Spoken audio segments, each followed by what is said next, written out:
Hello दोस्तों, नमस्कार। आज मैं आप सभी को एक बेहद खूबसूरत सा गांव महेशपुर में घुमाने वाला हूं, जिसकी कई ऐसी रोचक तथ्य हैं जिसके बारे में शायद बहुत कम ही लोग जानते हैं। दोस्तों, ग्राम पंचायत महेशपुर एक महत्वपूर्ण ऐतिहासिक गांव है, जिसे आज हम वीडियो के माध्यम से आपको दिखाने का प्रयास कर रहे हैं। अगर इस वीडियो में कोई तथ्य छूट गया हो या कोई गलती हो गई हो तो कृपया आप हमें कमेंट बॉक्स के जरिए अपनी सुझाव दे सकते हैं। तो चलिए वीडियो को शुरुआत करते हैं।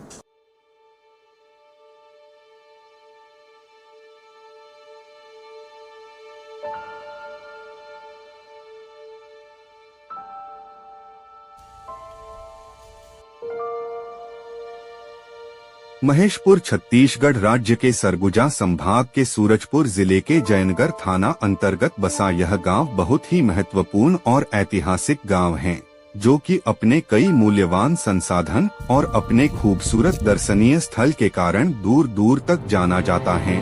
दोस्तों, वीडियो को शुरुआत करते हैं जगत जननी मां महामाया मंदिर से। पासंग नदी के तट में बना इस मंदिर को श्री सहादुर राम राजवाड़े जी तथा उनके सहयोगी और गांव के सहयोग से 16 फरवरी 2011 को बनवाया गया था। सहादुर रजवाड़े जी बताते हैं, हर रात की तरह एक रात जब वे सो रहे थे, तभी उन्हें सपने में मां महामाया माई आती हैं और मंदिर बनवाने की आज्ञा देते हैं। और भी अन्य दर्शनीय स्थल हैं। यहाँ प्राचीन शिव मंदिर है, जिसे 60-62 के दशक में सिलसिली के कांग्रेस विधायक स्वर्गीय श्री वंशरूप सिंह जी के द्वारा शिवलिंग को स्थापित कर 7 दिन का महायज्ञ किया गया और इस जगह को विजयगढ़ का नाम दिया गया, जिसे समय के साथ साथ स्वर्गीय शुक्ल पंडित और श्री द्वारिका प्रसाद कुशवाहा जी के द्वारा मंदिर का निर्माण कराया गया। यहाँ साल के नवरात्रि और शिवरात्रि में काफी भीड़ भाड़ देखने को मिलता है और श्रद्धालु यहाँ दर्शन के लिए दूर दूर से आते हैं। और आपको बता दें कि मां महामाया के आशीन कृपा से पंचदेव मंदिर का भी निर्माण कराया गया है, जिसे स्वर्गीय श्री सरदार जोगराज सिंह के पुण्य स्मृति में सिंह परिवार लटोरी और गांव के सहयोग से 22 जनवरी 2024 को निर्माण कराया गया। आपको बता दें कि कुछ दशक पहले महेशपुर को मुरा के नाम से जानते थे, जो वर्तमान में महेशपुर के नाम से जाना जाता है। लोगों का कहना है कि इस गांव को श्री महिपाल गवंटिया ने बसाया था। महेशपुर गांव में 15 से 16 जातियों का समूह निवास करते हैं, जिसमें अनुसूचित जाति, अनुसूचित जनजाति, पिछड़ा वर्ग तथा सम्मानीय वर्ग के जाति निवास करते हैं। महेशपुर गांव लगभग 710 हेक्टेयर के दायरे में बसा हुआ है। 2011 की जनगणना के अनुसार यहाँ की जनसंख्या लगभग 2763 है। गांव में ज्यादातर लोग छत्तीसगढ़ी भाषा बोलते हैं, लेकिन हिंदी और अन्य भाषाएं भी बोली जाती हैं। महेशपुर की अर्थव्यवस्था मुख्य रूप से खेती किसानी और मजदूरी कर जीवन यापन करते हैं।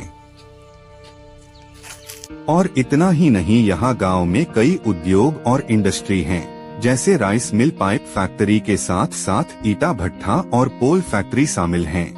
इन सभी ने मिलकर गांव को एक मजबूत आर्थिक प्रदान किया है।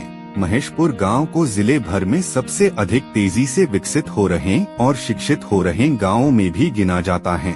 और यहाँ की शिक्षा संसाधनों को देखें तो प्राइमरी स्कूल ढोढीपारा, प्राइमरी स्कूल भट्ठापारा और मिडिल स्कूल तथा प्राइमरी स्कूल सड़कपारा शामिल हैं। और इतना ही नहीं, यहाँ आंगनवाड़ी की बात करें तो आंगनवाड़ी केंद्र महेशपुर, ढोढीपरा, बड़खापारा, डुमरिहापारा, सड़कपारा और पतरापारा शामिल है। और वहीं स्वास्थ्य संबंधित बात करें तो महेशपुर में सरकारी उप स्वास्थ्य केंद्र बड़खापारा में उपस्थित हैं। और इतना ही नहीं, यहाँ सप्ताह में एक दिन मंगलवार को बाजार लगता है। इस बाजार में गांव के लोग अपने अपने जरूरत का सामान खरीदते और बेचते हैं। और आपको बता दें कि महेशपुर में साप्ताहिक शिव चर्चा भी होता है और इस साप्ताहिक शिव चर्चा में श्रद्धालु दूर दूर से शामिल होते हैं। महेशपुर में 8 पारा और 20 वार्डों में बांटा गया है। महेशपुर गांव पासंग नदी स्थित बसा हुआ है, जिस वजह से यहाँ की मिट्टी बहुत ही उपजाऊ है। प्रमुख रूप से यहाँ के लोग धान, गेहूं, मक्का, मूंगफली, कोदो, मेंझरी जैसे अनेक प्रकार की खेती करते हैं। इतना ही नहीं दोस्तों, लोक कला की बात करें तो विशेष रूप से कर्मा ददरिया, जितिया सुवा और सैला नृत्य जैसे अनेक प्रकार के लोक संस्कृति शामिल हैं। गांव की कुछ प्रमुख त्योहार की बात करें तो गंगा दशहरा, कठोरी हरेली, छेर छेरा, सोहराई, राम नवमी, होली, दिवाली और एकादशी जैसे त्योहार मानते हैं। खेल से संबंधित बात करें तो महेशपुर गांव में खो, कबड्डी, पिठुल, वॉलीबॉल, फुटबॉल और क्रिकेट जैसे खेल शामिल हैं, जिसमें पंचायत स्तरीय क्रिकेट में दर्जनों नहीं बल्कि महेशपुर के टीम ने सैकड़ों अवार्ड अपने नाम कर अपने गांव का नाम मीलों दूर तक रोशन किए हैं। यातायात के दृष्टिकोण से देखें तो महेशपुर सड़क मार्ग और रेल मार्ग दोनों मार्गों से अच्छे से जुड़ा हुआ है। वही सड़क मार्ग की बात करें तो नेशनल हाईवे 43 से पहुंचा जा सकता है। वहीं महेशपुर के नजदीकी मुख्य रेलवे स्टेशन अंबिकापुर है, जो कि राज्य के कई बड़े रेलवे स्टेशन से जुड़ा हुआ है। यहाँ की ज्यादातर गाड़ियों की नंबर प्लेट में CG 29 और CG 15 आसानी से दिख जाता है, जो कि सरगुजा और सूरजपुर जिले को दर्शाता है। महेशपुर के सीमा से लगे पड़ोसी गांवों की बात करें तो अनुजनगर, गजाधरपुर, करवा, जुड़वानी, कशलगिरी, शिवसागरपुर, कनकपुर, शिलफिली और लटोरी जैसे बड़े बड़े गांव शामिल हैं।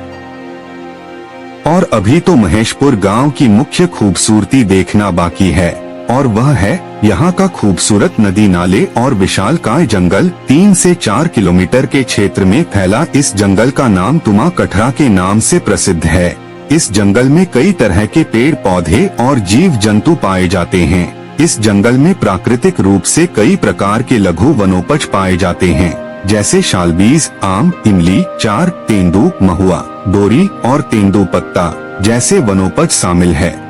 और जंगल में कई ऐसे पेड़ पौधे पाए जाते हैं जो काफी औषधि गुणों से भरपूर हैं, जैसे तुलसी, नीम का पेड़ इत्यादि। और भी कई उपयोगी पेड़ हैं, जैसे सराई, सागवन, खमहार, बीजा, सीधा और भी कई उपयोगी पेड़ शामिल है।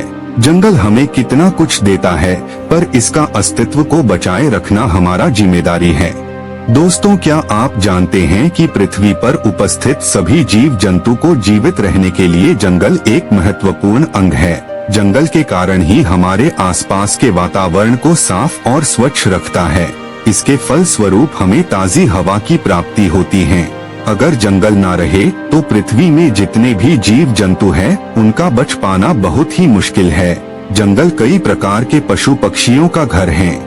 जिस प्रकार मनुष्य अपने घर जाकर अपने आप को सुरक्षित महसूस करता है, ठीक उसी प्रकार जंगली जानवरों और पक्षियों के लिए जंगल एक सुरक्षित ठिकाना है।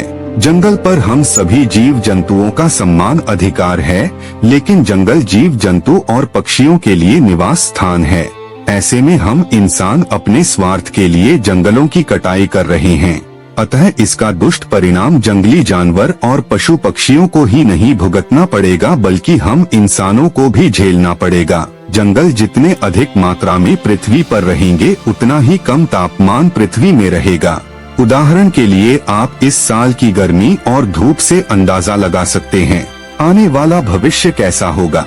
सरकार के द्वारा जंगलों की कटाई को रोकने के लिए विशेष प्रकार के नियम और कानून बनाए गए हैं, फिर भी कई लोग ऐसे हैं जो सरकार के बनाए गए नियम और कानून को अनदेखी करते हुए जंगल की लगातार अंधाधुंध कटाई कर रहे हैं,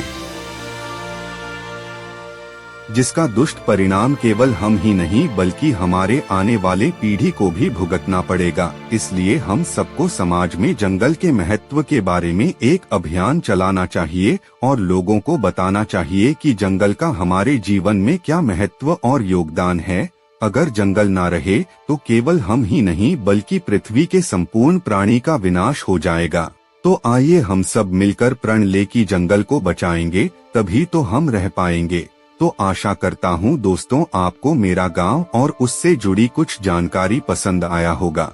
तो फिर मिलते हैं किसी अन्य वीडियो में, तब तक के लिए जय जोहार, जय छत्तीसगढ़।